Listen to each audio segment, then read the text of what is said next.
abundance really is the energy of source. If we remember that we are source, then the flow of money, which is just energy, and it's hard to see it as that when you're in survival mode. Don't get me wrong. I have been in survival mode many times over. I feel like abundance and lack is that frequency I've been remembering and forgetting. We can start to play with the quantum field and understand what our creation is in that. We do eventually get to we can just surrender. We don't have to really call in anything because what's meant for us will come for us.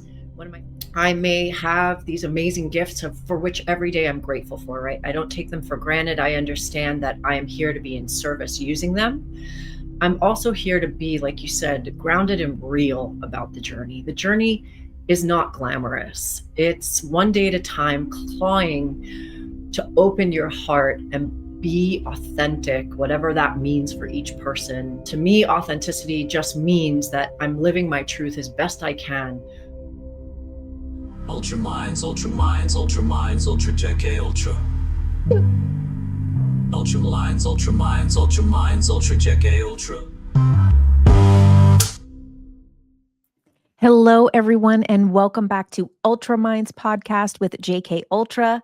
Today, I'm super excited to get into a conversation with my guest that we actually met in Sedona, and it was super fun, and we vibed a lot, and we said, we're going to have to do something together. So here it is, finally. We're finally getting to have our conversation. Welcome, Aurora Luna Star, who is a channeler, Akashic reader, energy healer, sound healer, and so many other things, multi-talented. Hello, welcome. Hey, Jen, thank you so much for having me here. And I'm just excited to be with you. It is great that we're finally connecting. I know, it's so fun. So I actually, didn't prepare a lot for this of conversations that were come up because we're kind of I asked you a couple things. I was like, you know what, let's go with the flow.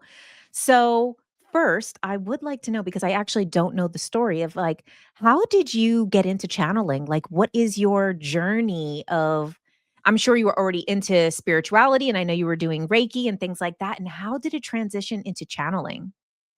So funny that you say Reiki, because I always say that Reiki is like the gateway drug into spirituality for sure. So it was really that vibe of understanding that we're energy, right? As soon as that came online, my entire life started to shift.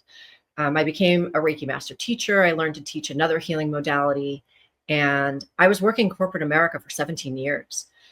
And it kind of financed my spiritual journey in a way, because I got to go on all these great different retreats and have all these different experiences. And then eventually I got to the desk one day and I just started bawling. I was like, I don't understand what life is supposed to be, because I'm sitting in traffic or I'm taking a train into Manhattan or whatever it is for 3 weeks vacation a year, which doesn't make sense in my brain. Like everything just stopped making sense and stopped feeling like I was living my purpose. And so I got the call to go down to Mexico. I was invited to work with a company that did spiritual retreats. So I packed up 8 suitcases and my cat, quit my job, and went down to Mexico, speaking almost no Spanish, but really good with accents. So I could pretend almost like I spoke Spanish, right? I could say some really, quip sentences where I could fake my way a little bit, but that was pretty much it.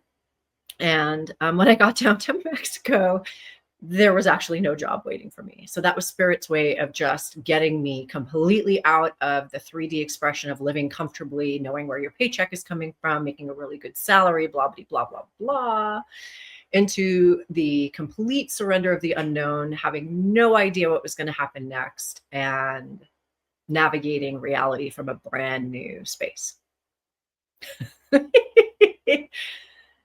Yeah. Wow. That's incredible. And, I feel like that's so many people need to hear that, because I feel like that is really that breaking point where a lot of people are at. They know that they have some other purpose. They do feel that it's in some spiritual work. And not to say that those spiritual people are not needed in some of these corporate 3D places, which is another path. But I know there's a lot of people that I constantly interact with that are like, I want to leave this job, but I don't know how I'm going to pay my bills. I'm afraid to take that leap. And oftentimes, we hear spirit pushing people to their ultimate low point limit before then it's like, okay, I fully surrender to my purpose.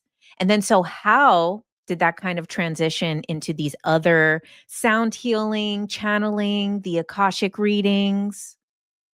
Yeah, the transition was gradual, just so you know. Like a lot of people, so two things. One, I think I went through what I did because I had many iterations of restarts where spirit was guiding me. Like, so from Mexico, I got to go back to New York, where I'm from, but that was also a reset because I never went back to work.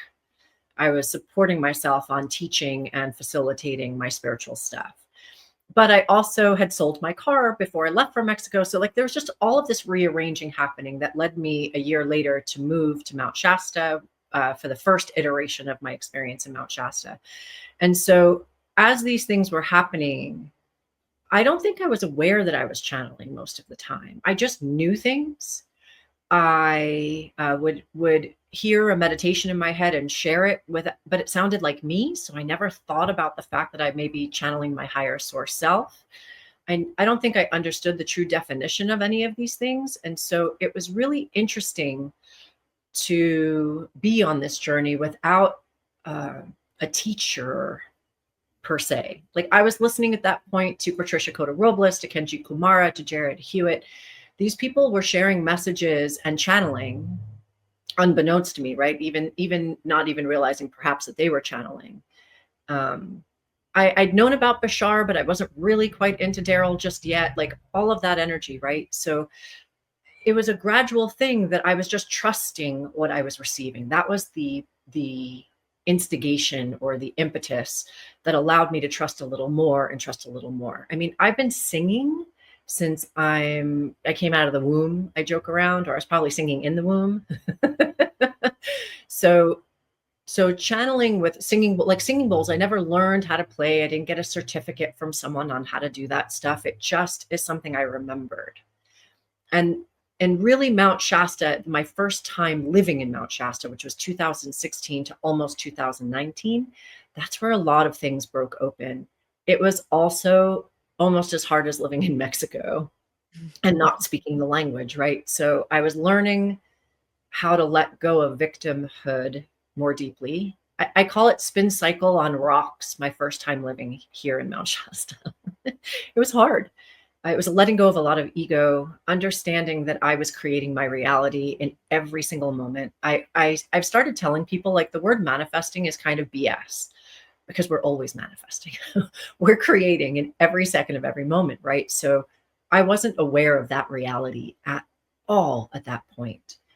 And I did start listening to that voice more deeply. I started doing like Monday night lives on Facebook, and John Burgos found me. John Burgos has a huge, what would now be called a podcast, but back in the day were called telesummits because there was no video for them. You just called in and listened. And he has a show called Beyond the Ordinary. I mean, he's been around for the better part of 15 years now. And so he invited me onto a show at my lowest point. I had my car repossessed in Mount Shasta. I'm telling you, Mount Shasta was not a fun class the first time around. It was hard. At that point, all of my closest friendships had imploded and exploded. I was living in a 350 square foot shack on 28 acres of beautiful property after living in a house where I was sharing this home with my friends. Like everything went downhill, but I guess this was me climbing out of that energy. And when John Burgos found me, he gave me an opportunity to be on his show. And that's when everything started shifting. And by that point, I was aware that I was channeling. I wasn't just sharing information. The Elohim were the first group of energies that allowed me to have awareness of their presence. I understand them as creative, angelic energy. It's, the description of these beings, it's very elusive because I understand that my brain is a computer and that I only have so much understanding within that computer. And so I try to let go of definitions of things to some degree and go deeper into the feeling sense because I'm extremely clairsentient and I'm extremely claircognizant. So the claircognizant means I get knowings, but they're not from the ego mind, they're from the heart mind. And the clairsentience is the feelings. I get the shivers, I get the chills or the goosebumps, God bumps, whatever you want to call them. And I feel energy intensely, like high vibe and low vibe. Like when someone psychically attacks me, I actually physically feel it, which has been an interesting journey as well, because again, not a victim. We're all just navigating energy, right? So I'd say that Mount Shasta is where I didn't realize it even at the time, but that's where my gifts really started to come online and started to open. I think, or I know, that's why I was called here in the first place, right? I moved out here and I knew no one. I moved into an Airbnb for my first month, and the only person I knew of was Sandra Walter. And I didn't even really know her. I'd taken a couple of her classes. And so it was just following the voice of spirit over and over and over again. And that's really been the journey. Wow, incredible. And I love how grounded and honest you are. I love that you're sharing it from the real perspective because, I think this is kind of things, kind of oftentimes people who offer spiritual services almost fall into the trap of having to kind of see that it's all figured out. It was all perfect. It was just like, oh, everything was so aligned and fell into place and is still so aligned. And the reality is, I think like there needs to be a lot more grounded, real voices of the real life experiences that we all experience, no matter who's channeling what, you know? And it's like, because that I think sometimes kind of creates a bit of an insecurity and a doubt in people who are viewers and listeners because they're like, I could never be like that person. That person speaks to angels. I'm just me. I'm getting my car repossessed, or I'm living in this place, or I lost all my stuff, like those types of things. And, I really appreciate people in these spaces being honest about real life as well, about the 3D life and the struggles and things, and not always feeling the need to kind of spin it into it's a karmic, it's a soul contract, it's a lesson. And it's kind of like things can just be what they are. And yes, that is the path, but being honest with ourselves on the path. So I really appreciate you sharing like the honesty of your journey. Because a lot of times, when I hear that type of story from people who maybe have different types of spiritual gifts, which everybody has, but people who are living in those spiritual gifts openly, a lot of times they're like, well, it was just a voice and I was gifted and I was chosen. And it's like, no, tell us all what happened, which I really appreciate because there's many people that I'm sure are listening that are exactly there, that are getting those spiritual messages, but at the same time, don't know what their next step is in their 3D life. That's most of the work. I think, or I feel that I definitely went through all of this. I call it nonsense, even though, of course, it wasn't nonsense. It was an intended path for sure. I feel like it was my journey to do it this way so that I could help other people exactly where they are now. Because I would invite people to choose to be grounded and figure out one foot in each world before you take a full leap the way, like I just went Mach 10 into brick wall after brick wall. And eventually putting yourself back together is this arduous process of trying to find the pieces. And it's so much, there can be so much more ease and grace, which is what I'm gratefully experiencing in my life now. And I agree, these dialogues become important also because I don't want to be on a pedestal. That's not my job. I'm human like every single other person going through life. And even though I may have these amazing gifts for which every day I'm grateful for, right? I don't take them for granted. I understand that I am here to be in service using them. I'm also here to be, like you said, grounded and real about the journey. The journey is not glamorous. It's one day at a time, clawing for your sovereign, clawing for your consciousness, clawing to open your heart and be authentic, whatever that means for each person. To me, authenticity just means that I'm living my truth as best I can in every moment. And sometimes I'm lying to myself. Sometimes I'm hiding from myself. Sometimes I'm afraid of the truth of admitting that I've, whatever my flaws are or whatever my dark shadows are. But a lot of the time I want to face that energy head on. A lot of the time I want to talk to my inner child and figure out how we can get deeper into love, because that's why we're here, right? But again, I'm human like everyone else. I've been in that energy of lack just like everybody else, gratefully.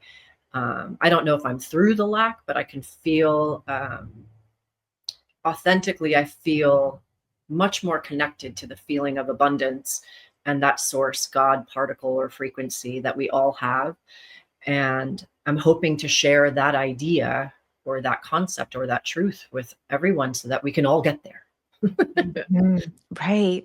And I think that that's also like a really collective experience right now in kind of this next wave of all of us in this spiritual space and all of these different roles that are playing out in these, people who are sharing their spiritual gifts in different ways, whether it's through, the work that you do or work that I'm doing, which is different, like there's all these different roles playing out in that. And I really do feel this like kind of theme of abundance, lack. What does abundance truly mean?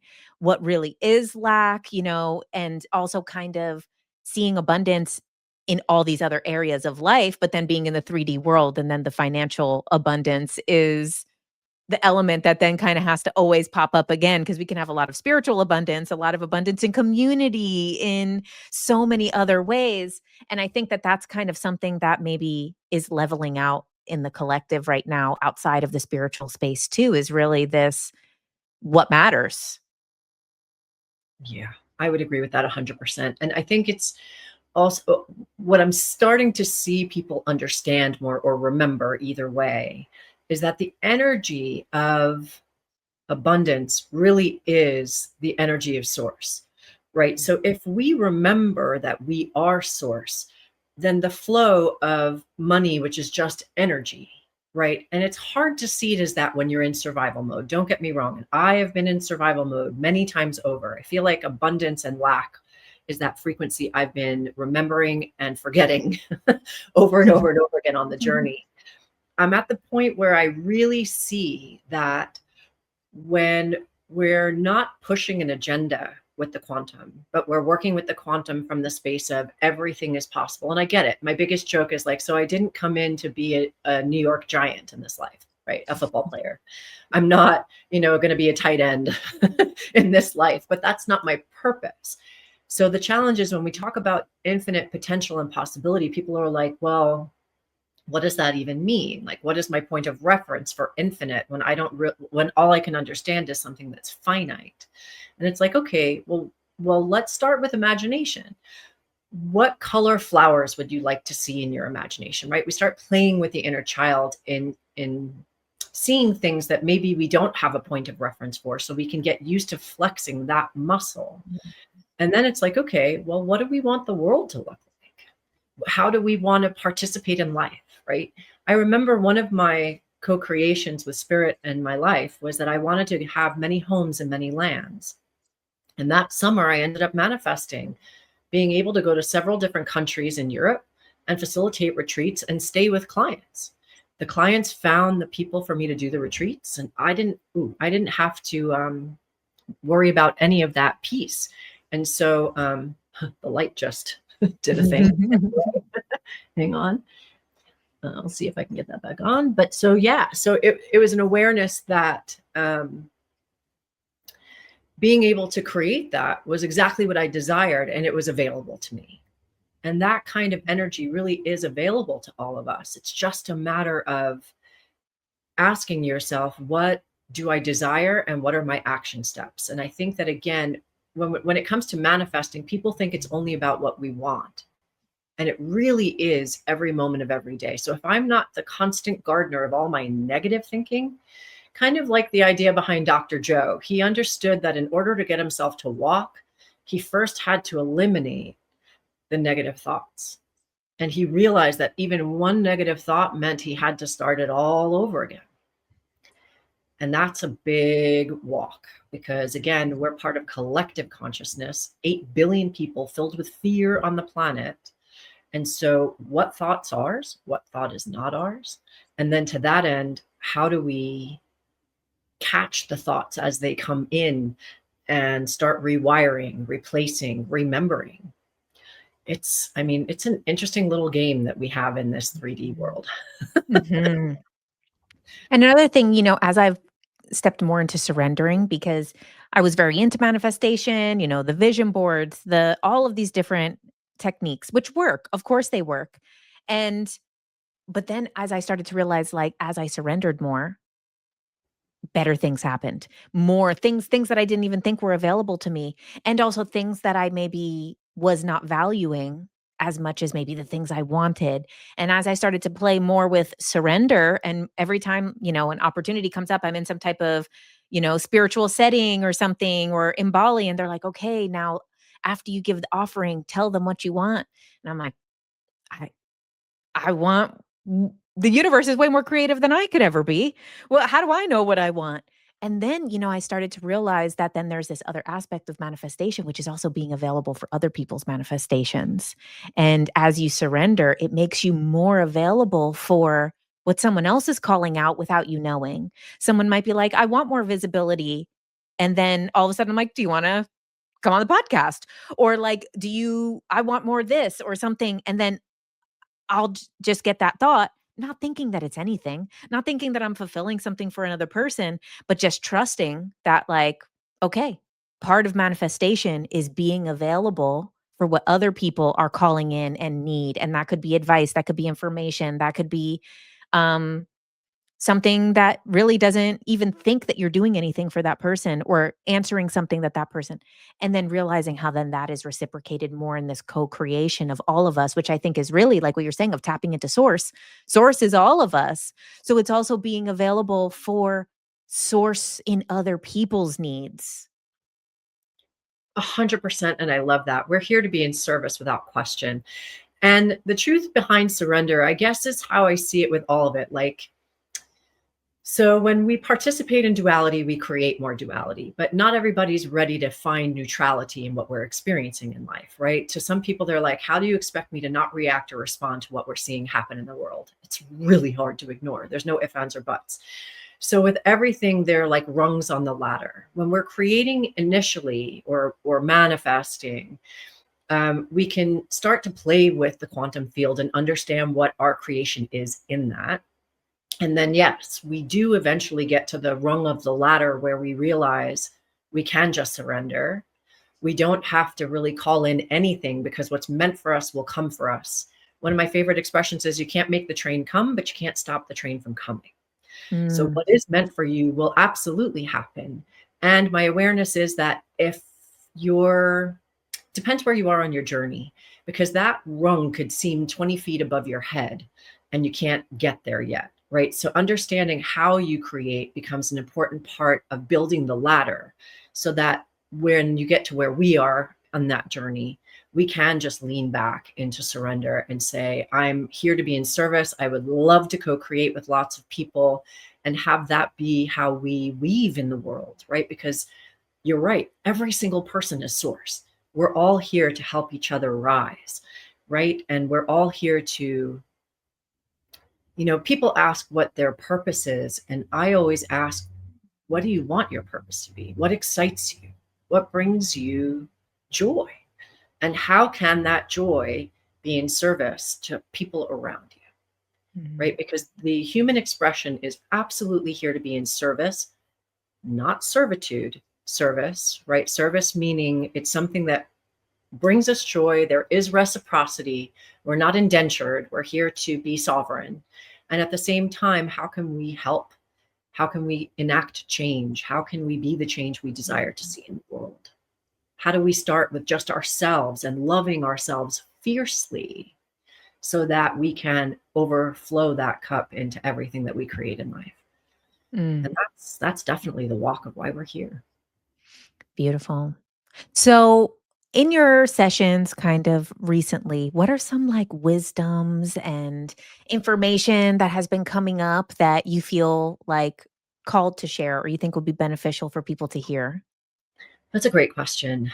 I'd say the biggest piece of information that's been coming up over and over and over again is that perfection is a farce. There's this idea, there's two ideas. One, when I get this thing or get this reading, life is going to suddenly open up, or I'm going to do this ayahuasca ceremony and suddenly I'm going to understand the purpose of everything. When we're seeking, we're getting destination oriented. And the problem with being destination oriented is that we're never going to be satisfied from that place. And it's okay to not be fully satisfied, in so much that we're here to constantly expand and grow, right? So we're not just here to become complacent, but at the same time, life is truly about the journey. And when you learn that or remember that more and more as you go through your life, you stop getting disappointed in the hard, crunchy pieces or the corners where you might get stuck. You actually start appreciating every aspect of what you're experiencing, because you're understanding that your soul and you are creating with source this entire journey so that you can learn, so that you can expand. If we were all already ascended, we'd all be binge watching and sitting on the couch eating bonbons, and life would be awesome and there'd be nothing to expand into, right? We're here for the crunchy pieces. We are here for the shadow. We are here to remember that we are the light. And perfection really is an overlay of consciousness in the matrix, right? Going to your book, right? There's so much in your book about understanding the overlays of consciousness that have been thrown into the matrix to keep us small. And it's not why we're here. And if we believe in perfection, we believe in the destination that somehow when we get to this perfection piece, then we'll find happiness or joy or peace or harmony. That's a load of poop. We are in duality. So we're always going to be experiencing the light and the shadow of everything, every situation, every relationship, every job, every vacation, every whatever it is that we have called into the field. So when we realize that perfection really never gets achieved, because the perfection is in the fact that we're already perfect on a soul level. We're already that spark of source. We're not looking for perfection in this life. We're actually looking for the shadow pieces that want to be integrated back into love. And that's just the aspects of the inner child that came in completely fractalized. I mean, I have 9 near-death experiences by the time I was 5 years old. There's a lot of broken pieces there that wanted to complete karmic patterns in this life, so that ascension, evolution, whatever those words mean, because I don't feel like I have the finger on the pulse of exactly what that is. My awareness simply is that we're becoming more aware that forgiveness, love, compassion, those are the frequencies that are going to change the world one moment at a time. And of course, it starts with us. The first person I'm still constantly forgiving on my journey is me, right? Even if you go to, what's it called? The Course in Miracles, right? So the concept of the Course of Miracles is I forgive myself for believing the dream that I'm separate from source, and then I forgive everybody in the dream. But you forgive yourself first, because we all feel like we're separate from source, even though source never abandoned us, right? We abandoned source, but that's not our fault either, because again, of this overlay of consciousness that has created a belief in separation. So now we're peeling back those layers as best we can, and we do it one day at a time. And, you know, again, perfection. I'm not saying that you can't ever reach perfection in something. But what I'm going to say is that if you get addicted to needing to find the perfection in life or yourself or what you're doing, you're setting yourself up for disappointment more often than not. And if you can appreciate the foibles of life and the silly things that happen along the way and give yourself grace, now you're moving into a whole different level of expression and experience where the flow does exist. Because you're not demanding perfection from the quantum field. And the minute you're demanding anything from the quantum, you start to shut it down. The more you can be open to whatever experience is meant to come your way, even when it's challenging. Now you're starting to invest in your mastery. You're starting to brighten your light. And that's the real invitation that most of these readings have connected to them. Because even though I am doing a lot of readings right now, which is not usually my jam, I really like to work with people more deeply in mentorship. The bottom line is that when we find empowerment in what we're experiencing in life and discernment, those are the two big keys that I keep trying to bring home to each reading, no matter what reading or whatever someone's signing up for. If it's Galactic Akashic or Your Divine Design or Quantum Manifesting, the message is still the same, similar, right? It's the investment in knowing that you are valuable. Otherwise, you wouldn't be here, right? You're valuable to the ascension or evolution of the planet. Again, whatever those words translate into. Gaia called us here, and we're here. That's significant. Only 8 billion souls got to do it. There are beyond trillions of souls in the multiverse. So this is a pretty big deal to be here. And we've forgotten how precious we are as aspects of source because we do feel abandoned or less than. And now it's time to rise into the remembrance of the truth of who we are. That was a really long answer. It was amazing. It was beautiful. My gosh. Yeah, there's just so many things that you said in there, and the perfectionism, which then kind of has that shadow aspect of the judgment. And I feel judgment is coming up so much right now. Like in kind of everyone's field is this thing around judgment. And I have my own kind of interesting relationship with it. Because, there's a lot of messages around like kind of stop judgment. Judgment's like wrong. But then also I'm like, but what about the authentic experience of the person who's feeling the judgment? And is the person, so I'm kind of even seeing what your thoughts are, things that come up about that, because it's like, people are judging themselves for judging. It's like creating a vicious cycle. And then like people are like, no, I'm supposed to be heart-centered. I can't be judgmental. And then they're judging themselves for judging. And it creates this very vicious self-judgment. Don't judge others. And then at the same time, I kind of have this other weird relationship with judgment where I feel like, well, how do I know what is BS to me? How do I know what I discern against? What doesn't resonate? Is that also like a form of judgment in a way? And, I joke around. I say, like, listen, I'm not one of these people who say, like, we listen and we don't judge. I'm like, oh, I judge. I'm Judge Judy. At least I'm honest about it. Like, I am Judge Judy. Give me my mallet and I will make the verdict. But it's this thing around the perfectionism, the other half being this, right? Judgment of the self, judgment of others, judgment of the way things should be. Is this right? Is this wrong? Things are, even the ascension stuff, there's a lot of judgment around kind of like, almost like it needs to be a certain way. And it's like, everybody's going to get there at their time.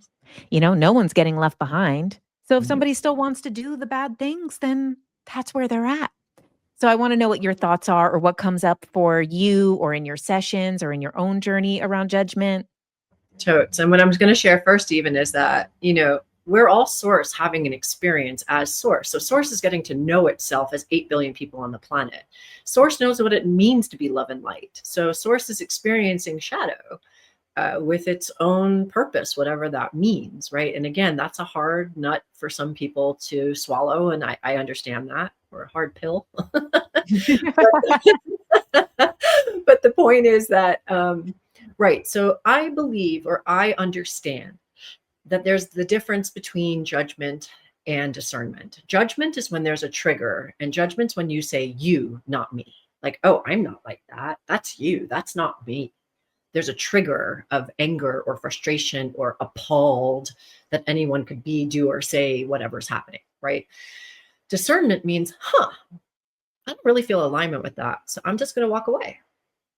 And that's how I view the difference between those two things. Now, 100% on this spiritual journey, I listen to people hold themselves hostage 20 different ways from Sunday because they, again, are not in that perfect state of love and light. We're not here to be in a perfect state of love and light, in so much that if you're avoiding your feelings, then you're trying to Pollyanna your way, and spiritually bypass your way through this experience. We're not gonna, I am not love and light every minute of every day. I hate to break it to y'all, but that's just not who I am. I get angry.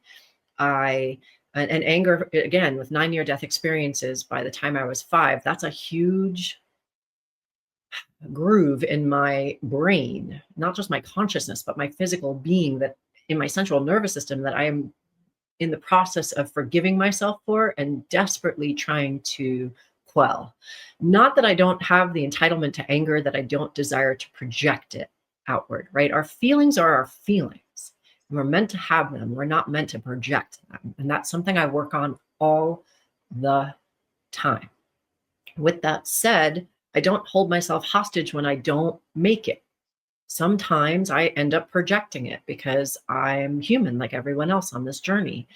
And so first I forgive myself, and then I take responsibility for that projection, and I apologize to the best of my ability. Was I always this person? I projected all over. I vomited. Projectile vomited my anger and rage all over many people in my life. And you can't be a leader or a facilitator and allow that to be who you are. And at the same time, you can't fix it overnight. And I always let people know that that's part of my journey so that they don't have that expectation of themselves.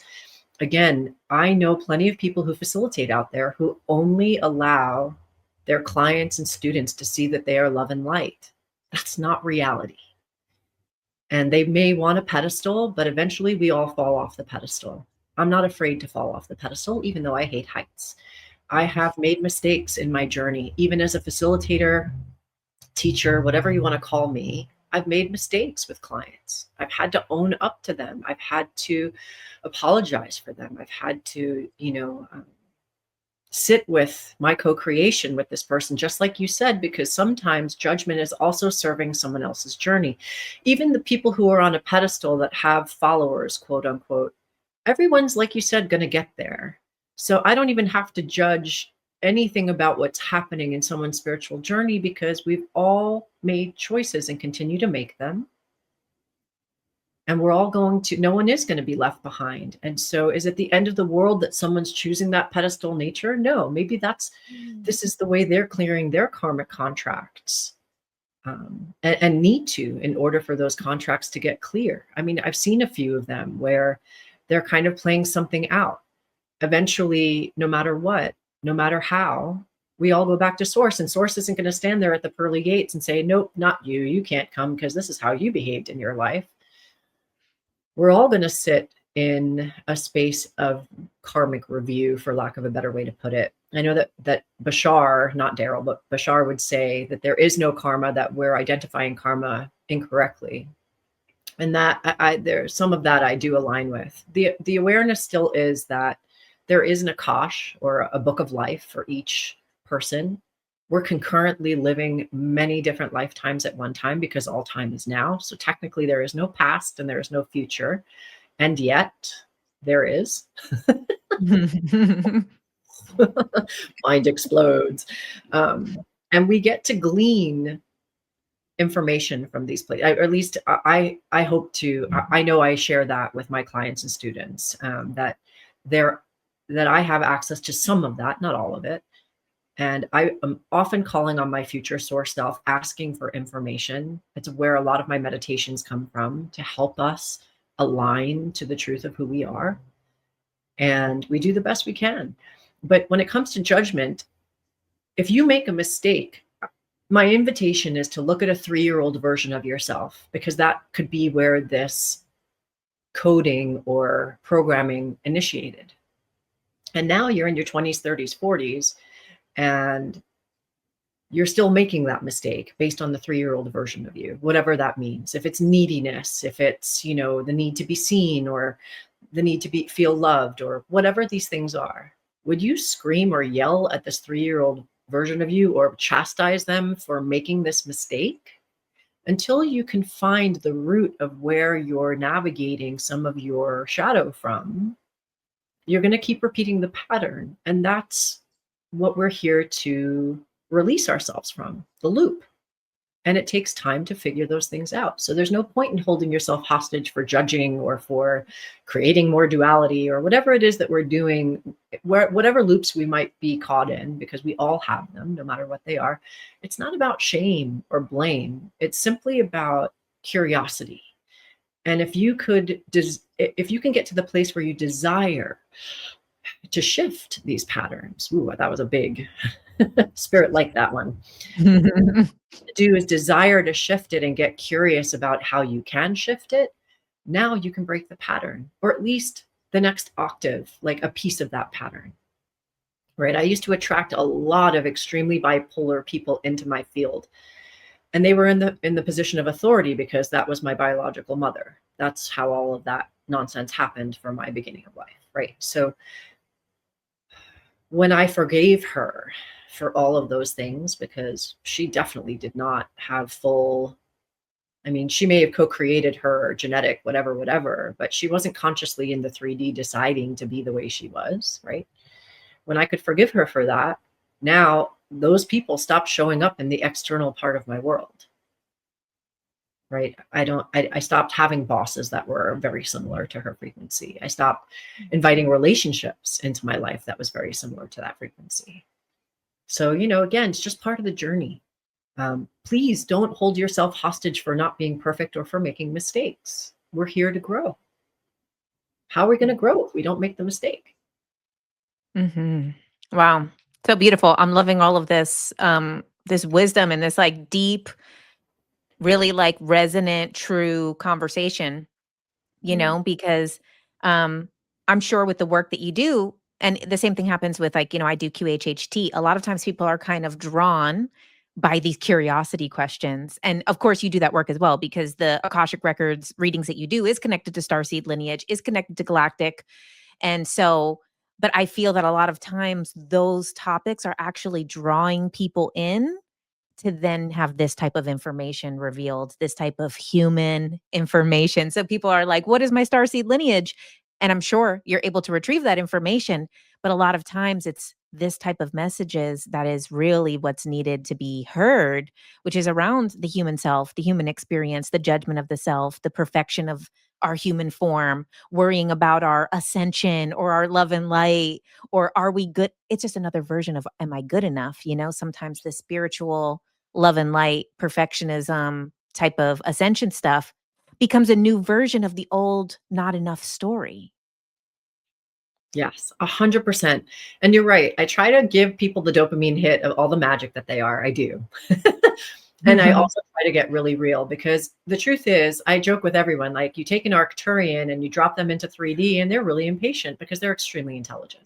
So an Arcturian is like, when are they going to figure this stuff out already? When are we going to get over this? When are they going to listen to the problem solving skills that I have already? Because I already am 5 steps ahead of them, right? So there is in every star seed this beautiful, amazing light.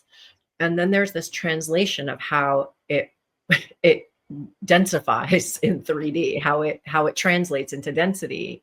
And even, the martyr, or wanting to rescue people, and being from Lemuria, watching Atlantis fall, wanting to rescue people. That's a big one. There's all these different attributes that we can assign to some of our star stuff. And the truth is, when it tracks, people are like, oh, wait, so this really is a lot to do with who I am. I've even started to notice that a lot of different stars have actual astrology connected to them, which I thought was actually fascinating. A lot of times I can guess someone's star sign of astrology based on their energetic connection to specific. Wow. Yeah, it's been kind of an interesting ride, because it's just expanding my own understanding. Because again, no one taught this to me. I just receive it. And so I scratch my head and say, whoa, okay, there's like a connection between Sirius coming on the scene after the Anunnaki deserted the humans that gleaned gold for them. Like, that makes sense. So there's just all these different fun little pieces in the. Wow. Do you have any other fun tidbits about those types of things that you've come across or are popping into your mind now? It's just the awareness that most of humanity, this is a fun one to know, most of humanity. So my awareness is we're all from source. So I don't really feel like I'm telling anyone their actual origin as much as the coding that they chose to come down in this life with, because in this life, we have a very specific purpose of evolution, ascension, whatever those words mean. Right. So we definitely wanted to glean wisdom from the stars of our particular galaxy, because again, remember, in our universe, there are millions of galaxies, right? And I don't know the names or origins of all of those things. So what I was shown was nobody needs to know all of that, because in this life, we came down using our galaxy as the map to assist us through this 3D expression.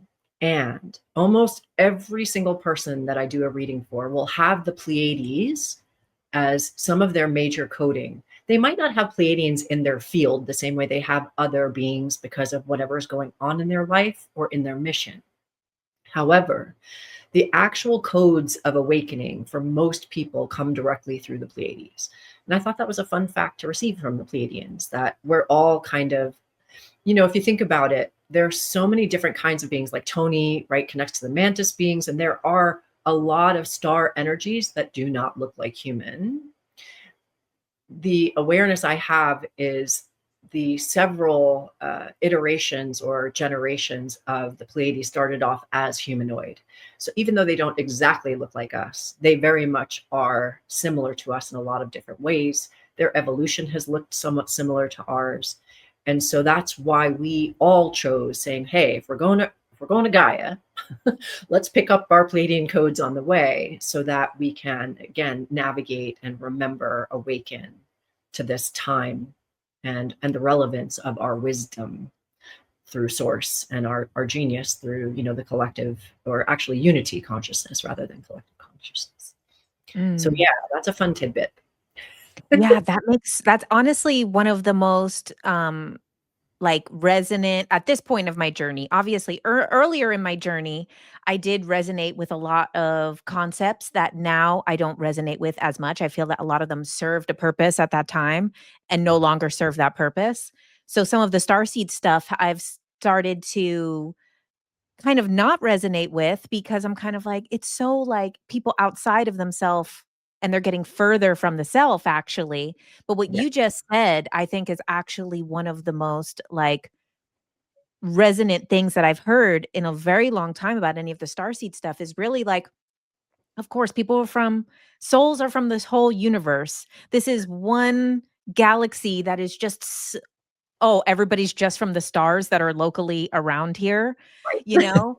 So it's like actually a really logical thing is that these are kind of almost similar to astrology, like archetypes. These are like 12 archetypes that we embody as part of our journey, as part of our personality, as part of our destiny.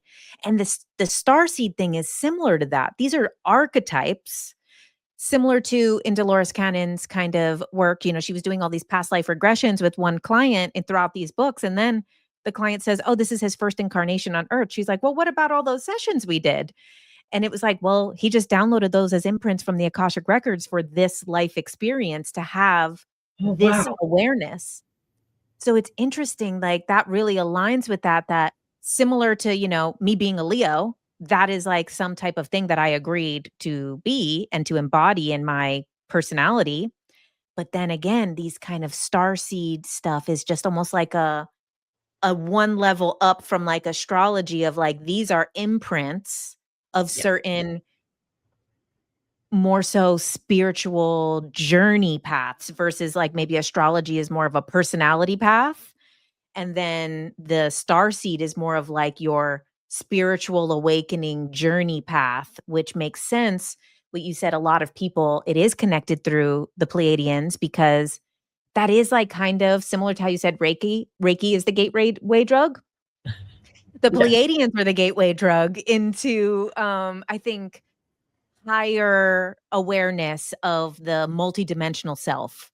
And I feel like even for me, I mean, that was some of my greatest unlocking of the self of information was coming from like Barbara Marciniak's books. Those Totally. were some of and a lot of stuff with Mount Shasta, part of my own awakening. I think so many people, part of their awakening journey takes a stop in Mount Shasta. Maybe don't stay as long as you did. Maybe we were passing through. But again, the Pleiadian connection, Mount Shasta being a connection, all of these things. And that just resonates so deeply. I feel like you just kind of like unlocked something for me of like an understanding of me with this language and a new way of kind of taking things that I once resonated with in a different way, seeing them more in this kind of blueprint archetypal way. I absolutely love that. It's definitely archetypal. It really is. And that, I think that's amazing that with QHHT, it happened in a similar way. Because that, again, because no one's teaching me and I'm just receiving, there are times when I'm like, is this true? Is this real? Where is this coming from? But I've learned over the years to just trust, but that helped me, what you just shared. So that's pretty awesome. And for sure it is archetypal, because again, if you look at Arcturus, again, just as an example, they represent for us like the healing technology on the planet.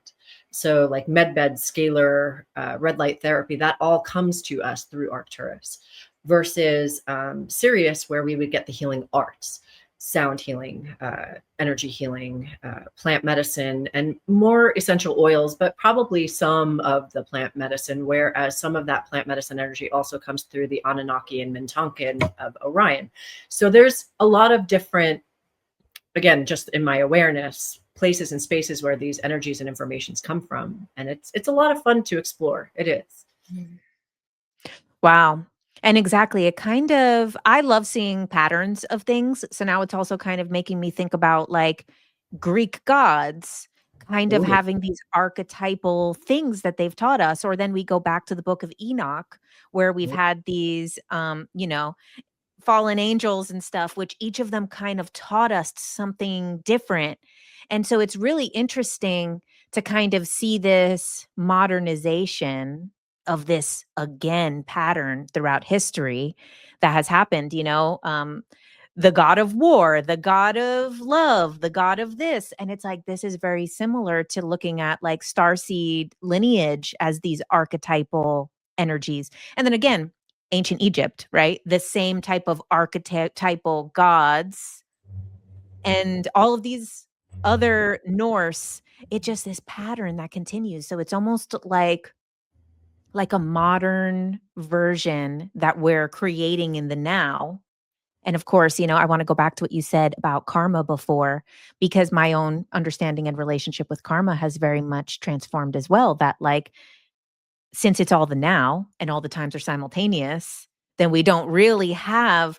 And I think a lot of these original messages that came through around soul contracts and karma were kind of a story for us to understand something. And now that the collective has a good understanding, or enough people in the collective have a good understanding, we can go up to the next level and be like, well, you don't really have karma in the way that you think, because it's the now. So if you continue to live the story of victimhood, like what you started with, if there's some type of karmic story around victimhood, you'll continue to experience it. But if you also choose in the now to no longer experience it, same thing how you said with the bipolar pattern in your life of people coming in, that was like a karmic thing or a soul contract or something that you were learning in this life. But then you're like, okay, now I choose not to. So then it's like you experience now a different archetype, different lineages, different starseed lineages, different past lives that are happening that you access now. So it's very interesting. I really think that we're getting into a new level of a lot of these things that were initially channeled that needed to be kind of at a base level of understanding through story. And now we're getting to a level of being able to get the paradox of it all. Like, you talking about how we, I mean, just even kind of some of the things you would talk about, it's kind of like two truths. And now we're starting to get to that level of people being able to hold the fact that, yeah, I can really be, a gray alien, but I am also not. And that is also an archetypal pattern. And I could also have a past life as this, but then also not. That's also a mirror archetypal pattern. So it's just really interesting to kind of, and I appreciate that you said like kind of that you don't hold on to definitions and stuff so much, because that allows those new things to come in. Yeah. 100%. And even I know from my own Akashic, like that this is my first life making it to 50 years old on planet Earth. And so because I did, and I remembered my source, and I'm in my purpose, and I didn't commit suicide or die of disease or get pushed off a cliff or all the other fun things that I've done in past lives, I've collapsed some of those patterns in those timelines into this present moment, so that as I live from this moment forward, there already is a different groove. And I believe that that's what we are all doing. I'm not special, right? We all brought in patterns specifically in this life to overcome so that we could collapse those timelines and move into evolution. Because my awareness is that 5D already exists, like all the dimension or dimensionalities already exist somewhere in the time-space continuum. So the new Earth already exists. And as Daryl would talk about, or Bashar, he would say that wherever we're choosing our vibration is how we're experiencing our life, right? Our timelines shift based on where we're focusing our consciousness. And that is what I believe ascension or evolution to be, that the more that we focus on love, on harmony, and again, not bypassing what we feel. I'm all about feeling the deep feels, because if we don't address them, we don't get anywhere. We can't take the luggage with us. The luggage has to go. It has to gently, lovingly be integrated into truth. And the truth is that we are of source. So if we can just stop bringing the lack with us, we have an opportunity to vibrate higher and higher. Like again, David R. Hawkins' Power versus Force is one of my favorite books, even though it's a very intense read. But he calibrated emotions and used muscle testing and various groups to show that each emotion has a measurement. And when you vibrate between, I think 500 is love, 600 is joy. So joy is even above love. And then enlightenment is between 700 and 1,000. When we can vibrate like that in those harmonics and energetics, like consistently, now we really are in the middle of a quantum leap, because it's not going to take every single person to vibrate in those energies in order for all of the collective to move, right? The 100th monkey. We're all monkeys for intents and purposes of this conversation. And so, we have, this is a really magical life. Again, I get it. If you're going through it right now, it doesn't feel all that magical. I'm with you. I've definitely had, and will continue to have, plenty of dark nights of the soul along the way. But when we know what we're headed towards and why we're headed towards it, what we've chosen, how we are shifting timelines, and how we are choosing new realities and deciding that we don't want to loop in these karmic contracts and energies anymore. Life does, the flow of what that can look like just becomes so magical. And that's the invitation. Right. And I so agree with, these higher timelines that people are kind of waiting for. They're already here, and it's in our own perception every day. And the same thing with the karmic stuff and the loops that we're stuck in or things like that. It's about the perception shift. I feel that that is one of the most powerful forms of healing, at least the one that maybe witness the most, is the perspective shift. Because once we look at the same exact life through new eyes, we're living in a new world. Like it is a new life the second that you start to look at it that way. And, an example that I sometimes give with this is kind of the relationship with my father. Like when I was younger, it was very a story of like, he doesn't love me. It's not good enough. Then we became estranged. And then, I went through a spiritual journey, and then I was like, oh, this is a lesson. This person is teaching me a valuable lesson, which was very helpful at the time. But then that no longer becomes helpful, and the perspective has to change again. And, now my perspective is like, he's just a man. And that's just a person who's not okay, who can't do any better.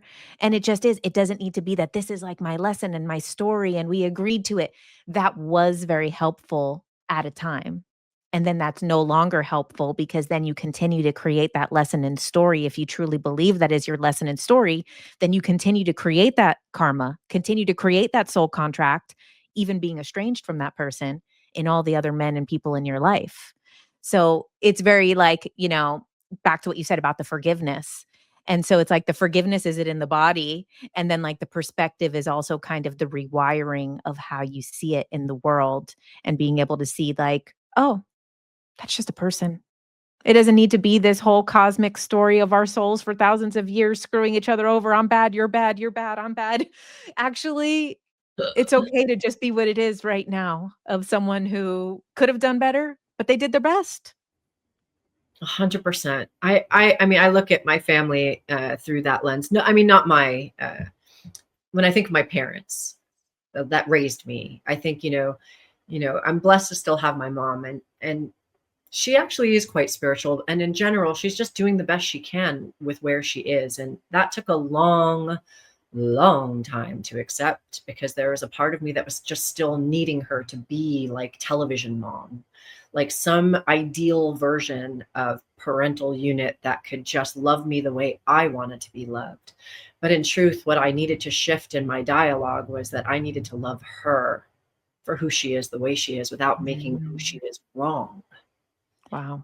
And I become the parent of my inner child and take responsibility that this was a choice, ultimately, to have this relationship come in and rescue me from the other situation.